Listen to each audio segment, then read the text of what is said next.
She was losing the balance there between being perfect or trying to be perfect and trying to be happy. I wish every day that I could have done something.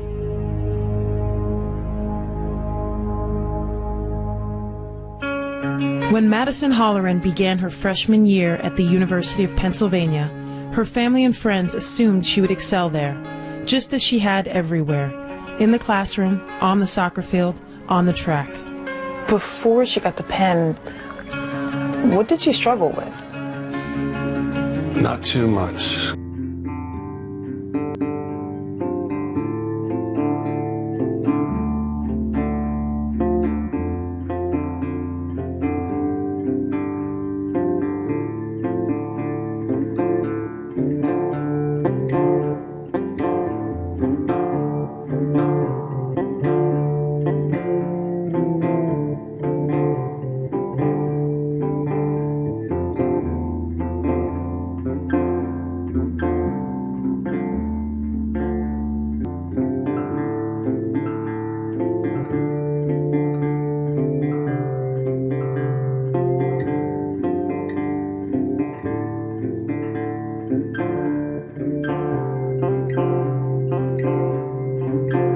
Before you took on this story with Maddie, what were your thoughts towards trauma stories before writing the book? I hadn't done stories specifically about trauma, but a lot of the writing I did were stories that weren't directly about sports, but were about some of the issues around sports. I did a profile of a WNBA player. It was about gender and it was about sexuality. And then I had done a lot of reporting, around domestic violence when it came to the NFL and college sports, and a lot of the issues within sports where they're a little bit of the darker side. I always tried to be more involved with stories that talked about the culture and the impact of sports on humanity. Being a previous student athlete yourself, other than the fact that Maddie was a competitive runner, what else made you want to take on this story in particular? I had a lot of even physical connection to the story, and by physical I mean that I lived in Philadelphia. So when Maddie first died and there were just headlines in the newspaper talking about what happened, I felt a connection to it because it's just a simple place.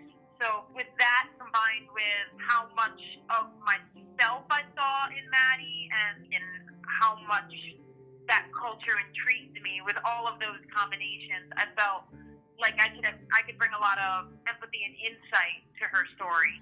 Particularly in your film you made, you asked a really tough question of her dad. You asked him, does his family have any history with mental illness? And I was wondering, is that coming from your familiarity with the place, and was it easy that way to ask those tough questions, or how did you really work into asking questions like that as a journalist? That's really insightful that you picked out that moment, because that was the most difficult question to ask. Is there any history of depression on your side of the family, on either side of the family? Yes, there is. Yeah. During that interview, it's not just is it a tough question to ask because of the circumstances of their daughter's death, but in our society, it's often seen as taboo to even ask someone a question like that about a mental health history, because it's often not something that we want to talk about out loud. I think the reason I asked that question, I was willing to ask it, is because I knew Maddie's parents well enough at that point that their sole motivation was to highlight the parts of Maddie's story that would allow others to recognize signs and to think through their own experiences and lives, to make sure that they understood how changes in communication could maybe help avoid a similar fate for someone. Yeah. So I knew that even if it was an uncomfortable question for Mr. Holleran to answer, that it was a really important one, and that he probably thought it was important too, to encourage others to provide more context to their kids about some of the variables that could be at play, and they're even in not just their environment, but their genetics.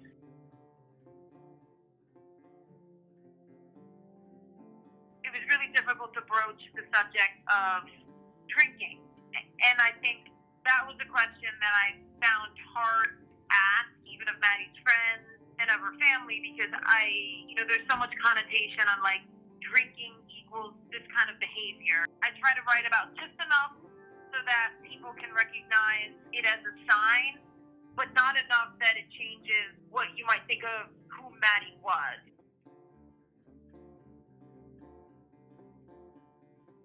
I didn't find in this particular case that they were unwilling to show vulnerability and to talk about things on camera. But that is often the case. A lot of what I'm writing about, I'm actually including Maddie's texts or Maddie's emails, and those are like, source material. And then a lot of the ways in which I'm talking to her friends and family is them telling a certain story of an interaction with her.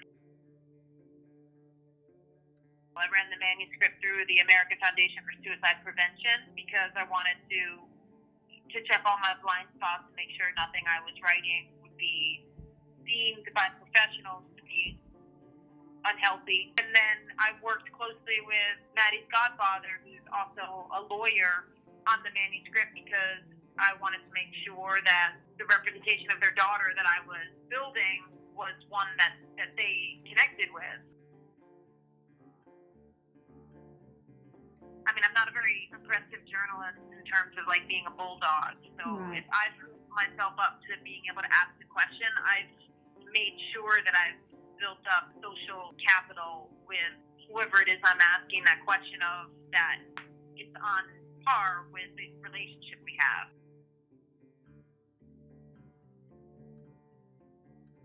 I just want to make a difference and tell important stories and work with people that I find interesting, and I don't really worry about how it's being perceived. How has being a student athlete prepared you for this career path that you've chosen? Prepared me in a lot of the obvious ways of just the really framework of life being work hard, work smart, be a team player. It prepared me in all of those ways. And it also prepared me because as a student athlete, you go through so much, hopefully more good than bad, but you're getting to know all different kinds of people from all different kinds of places. And that's really what prepares you more than anything to be a journalist, is how to find common ground and connect with people. And that's what you do when you're on a team. Well, thank you so much, Kate. The purpose of this for me was to gain experience from a journalist whose work I admire and who I think can help prepare me to be a better journalist in the future, and I think you've definitely done that. Awesome, that sounds great. Thanks so much for your time.